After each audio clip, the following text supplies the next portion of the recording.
All right, I have the TEKTON O2 sensor socket, oxygen sensor socket. This is a 3/8 inch hole right here, just to show you.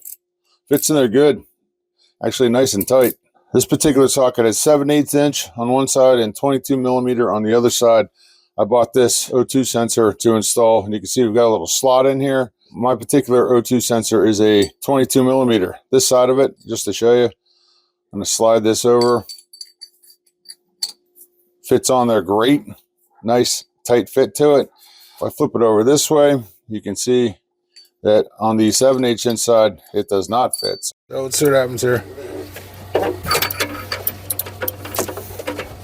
Yeah, it's as much as I can get it. I don't want to overdo it.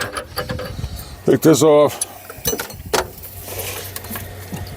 Plug it in. You can see this notch lines up right here.